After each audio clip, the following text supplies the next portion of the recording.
We'd like to invite Kiran Chadha, Chetna Keer and Madhur Singh on stage, please.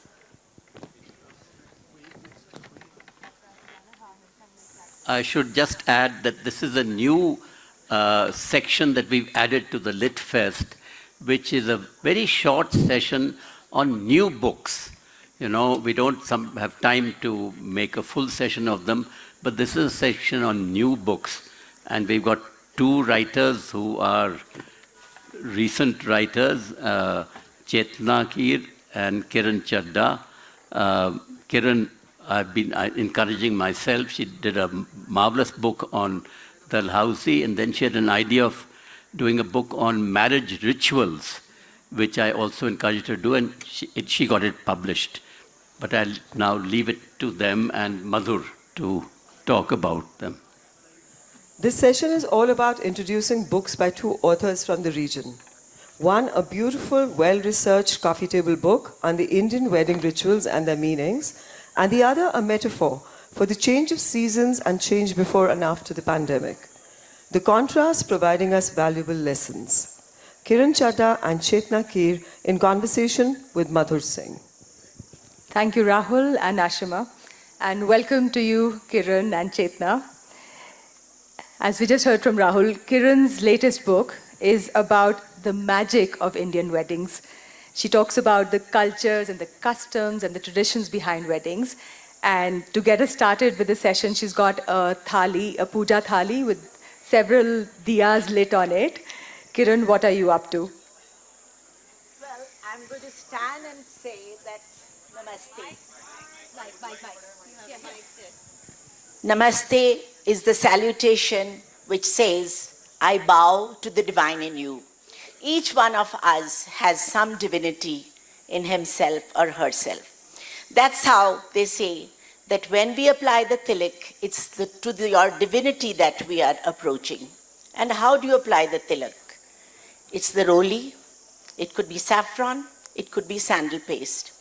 And when we apply that, there are different fingers that we use. And it's amazing how when you go through the scriptures, how every item is explained. Roli, the red color is for passion, the red color is for strength, it denotes the rising sun. The rising sun also is one among the planets, Mars. Mars is red in color, and so they use red. The next thing they use is the rice, raw rice. Rice is for abundance, rice is for fertility, and rice is for prosperity. So together we apply the tilak. If we apply the tilak with this hand, and all of you will remember Mughal-e-Azam when Durga Khote played by Durga Khote the role of Jodabai, she applies to Prithviraj Kapoor, the stalwart Akbar that he portrays, with this. She is portending power, victory to him. This is the thumb which is used for giving power, strength to the people you apply tilak. The second is this finger is mostly used by the mothers, the fathers, to their sons and others who go. This is for long life. Long life includes health, but then there is this finger. This finger is for peace and prosperity. And therefore, when these three fingers go together for doing a homa in the artis or doing a homa in the havans, you're giving all peace, you're giving prosperity, you're giving long life, and you're giving abundance. So that is how the significance starts. This finger which I have left out is for salvation. You will understand that very few people will apply tilak with this. There are 88 types of tilak, and this for salvation is used by ascetics and the very learned people, and none of us use it. I bring to you this diyas. These are the Navgrah representing 9 diyas I have enlightened. And this also shuns away darkness, then ignorance. So we are looking at a lot of knowledge. Knowledge is what this LitFest is, and I thank Rahul and Nilofer for having me here. With this, I bring to you 3 Agnis. And these are the Agni of calm, which is passion, the Agni of Udar, the system of the metabolism and digestive system, it is also hunger, the agni of hunger which only those know who go through it. And the last but not least is the Krodha Agni. How many of you among us and how many of you among your children have seen the road rage? That's the Krodha Agni, which should be sort of managed, but it's a very tough deal. This brings me to the topic of the day, that is climate of change. While everything we see today or what we saw 50 or 100 years ago has changed, I have a different take. All things need not change. And in that, I think marriage should not change. Marriage, the substance which brings together two people in harmony. And Kama Sukta, which is a verse, says, I am the sky, you're the earth. I am the music and you're the poetry. Together, let us bring a genial companionship to each other as we live through 100 autumns. Yes, this is another thing in the scriptures, that we all can live to be 100, eating less, living a healthy life. This brings me to coconut, and I'll give you the mic after that. Why coconut? Why do we break the coconut at the time of all ceremonies? Few people may be able to answer, but I'll give you the correct reason. The coconut is thrown open because Rishi Vishwamitra decided there should be no animal sacrifice, no human sacrifice, and instead of that, he sanctified among all the peers on one particular day in his ashram, the coconut. It was explained that the coconut will henceforth be used for every possible conceivable puja. And that's how it is. Over to you. Thank you so much. Thank you, Kiran. That was fascinating. I learned a lot of new things. I'll quickly move on to Chetna because we have a very short time for this session. Chetna, your book is Gidda on my Gulmohar. Both fascinating topics, subjects. Tell us about your fascination with the Gidda and the Gulmohar. Thank you, Madhur. And Shukrana to Rahul and Nilofer for having me at KSLF. And first of all, a Shukrana to my Guruji, who has been the guiding light for all my writings. Gidha on my Gulmohar is a pandemic fiction in which the Gulmohar is a metaphor not only for the change of seasons, but also the changing moods of the pandemic. And Gidha, as most Punjabis or North Indians would know, is a dance of celebration. So in the context of the pandemic, the Gidha was the dance of hope in the middle of the pandemic's dance of death. And I have to give a huge shout out to the people of Kasauli for the huge hospitality and support they extended to me when I was writing my book here in Kasauli. And I'm happy to say that Gidha on my Gulmohar in recent times is one book that puts Kasauli on the fiction literary map of India. So the last part of the book, the post-pandemic, is all set against the backdrop of Kasauli. And when I came to write this book here in the semi-unlock that happened, after the lockdown, the landscape had totally transformed. There was this bus stand coming up, which was a huge monstrosity, an eyesore, blocking the Jakimal building of the mall. And I had to just bring in this changing face of Kasauli, I had to weave it into the warp and weft of my narrative. And so all those little changes like Tara touched upon, what birds are, to our ecology. So my book, touches upon how the ecology of Kasauli and the mountainside in terms of its flora was changing, the cycle of seasons, the very subtle changes. So, but because this is a work of fiction, so I had to weave that into my backdrops. But since the theme of the festival is climate of change, this book mirrors the changing ecology of Kasauli and other hillsides also. And I leave it to you to discover, which are the chapters and scenes, how the flora was changing, the cycle of the flowers blooming, that is slowly changing because of the climate change. And so that is, one transformation that I had to bring into the narrative. Then, of course, the book touches upon how our literary landscapes were shadowed by the lockdown, and how our culturescapes like Delhi Hut, how the weavers were impacted. So all those things form a backdrop for this multi-layered narrative, and it is a narrative of hope. It is a narrative of reinventing, of rebooting in the darkest of times of history, that was the pandemic. And if I may sum it up, what Mussoorie is to Ruskin Bond's narratives, or what Malgudi is to Arkin Ryan's narratives, Kasauli is to the narrative of Gidha on my Gulmohar. How lovely. Thank you, Chetna, for a very impassioned little brief on your book. I know, Kiran, you want to read from your book. Well, I'm not reading from the book because of the paucity of time. I'm not reading from the book. But I'd like to tell you that this book, Magic of Indian Weddings, Timeless Traditions, Sacred Customs, has 374 pages, 100 photographs, 80 illustrations by Tina Rajan, and to boot, there's a wedding planner and designed by Nikhila Phale, the calligraphist in Bangalore. So what would I say to this? I would say that with this, I also write poetry.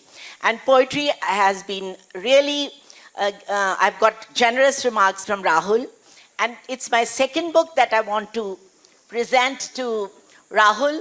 And I want Rahul to come on stage. And before that, I want to tell you that तन्हाइयों से रूबरू होकर, तन्हाइयों से रूबरू होकर जो कलम से मेरा सामना हुआ, कई पन्ने स्याह कर डाले, न जाने ये कैसे कब हुआ. This is the second book which has review by Rahul. Thank you. Thank you. And I'd like to say that all of us who are here with the junoon, and it's the junoon which takes you forward. And I end with that. जुनून की कोई वजह नहीं होती, इस मर्ज की कोई दवा नहीं होती. जुनून की कोई वजह नहीं होती, इस मर्ज की कोई दवा नहीं होती. जुनून तो बस जुनून है, न चैन इसमें न सुकून है. धन्यवाद. क्या बात है. Okay, I just like to. Madhur, Yeah. I just like to say that I have a request from the library of the Kasauli Club that if any of the speakers can donate a copy to the Kasauli Club, right to the Kasauli Club, the library would be most grateful. There's come from request from the person who runs the Kasauli Club library. Okay. Rahul, I'll donate all my 4 books, one each. Okay, lovely, okay. Lovely. Okay, thank you. I'll just wrap up with a quote from Rumi. My book begins with that quote from Rumi. The wound is the place where light enters you. And that's what it was in the pandemic, So the pandemic was the wound in which the light of hope, the light of rebooting, the light of reinventing, and entered us in so many different ways, So all those micro-narratives are woven into this book. Thank you. Thank you very much. Are there any questions from the audience? Yes. Can we pass the mic to the lady at the back?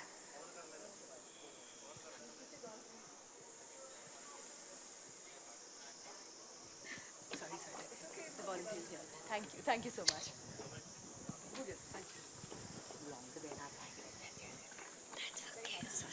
Thank you.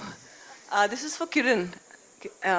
I wanted to know, in your book about rituals of marriage, how much of the rituals encompass South Indian rituals? You'll be happy to know something that I forgot to say. My book covers all religions and it covers all regions. And for regions, I actually met people from those areas, either those who do the weddings or those who are involved, including the Sikh religion, including the Sindhis, the tribals. And the most interesting is I've taken superstitions from all. And the common thread among all is evil eye.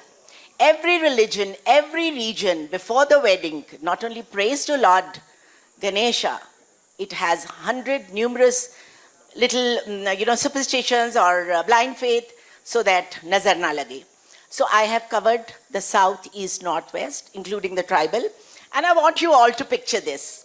While the Sanskrit verses are being chanted to the music of Assamese local, whatever instruments they use, the bride is slowly gunthoing her jasmines and flowers and making 2 garlands, and the 2 garlands of 360 degrees, which they both had to exchange. And that's where the scriptures have granted equality to the man and the woman, because they exchange garlands and become one. Thank you. One last question. I'd just like to congratulate all the You can have the mic so that everyone can hear you. Yeah. Let volunteer with the mic there. Well, good afternoon, everyone. My name is Mahesh Sagar, and I would like to congratulate all the 3 of you, especially Kiran. You have done a wonderful job, and I know you also, and it's something new for the society also what you have done. And so is Gita and Gulmohar, which will be awakening for the other people also. And Madhur, you have done very well by conducting the show. Thank you so much. Thank you. Nice hat. Thank you. Thank you, thank you, thank you. Do I have a second? Yes, okay. Please. Okay, there was a very incredible experience behind the title of this book. So during the COVID, we'd gone for a cremation for our, family friend's father. And so the cremation was to be in the electric crematorium, but outside also lots of pyres were burning. And since we were standing at the far end, I just noticed some movement, among the pyres, and I was very curious, so I just crept up, closer. And there I saw a sight which is, I don't think we've seen it. There were 2 peacocks in the middle of the funeral pyres, and I mean that brought so much of hope, And somehow one of the peacocks started strutting away, and I just followed it, back and back, and it went into the wilderness, and took me really behind, into some kind of a forest. And there the clearing parted, and there was this huge sculpture of Lord Shiva. And, in that moment when the cremation started inside the crematorium of a family friend, that peacock strutted onto a branch of a tree and did its dance of life. So on the one hand, the dance of death, and on the other hand, the dance of life. And that is what the ultimate truth is. So in the middle of all the darkness and doom and gloom, it's the dance of life that we need to celebrate. How beautiful, and what a lovely way to end. Thank you so much, Chetna. Thank you, Kiran. Thank you, Kiran, Chetna, and Madhur. Continental Coffee will be serving vegan snacks for sampling. Vegan snacks is in direct harmony with the Khushwant Litfest theme of a green fest, as animals are a huge source of carbon emissions. We request Mr. Shanta Kumar to come up and talk about his personal experience. To Kovi Veda. Food Veda, sorry. I don't think he's here. Okay, so all the books talked about and more are available at the bookshop, including new authors from the region. Sachi Dhillon, who writes about her inspiring trek to the Everest Base Camp, and Aditya Kant's debut novel, High on Kasauli. We will break for lunch after this, and we request that everyone is seated by 2 p.m.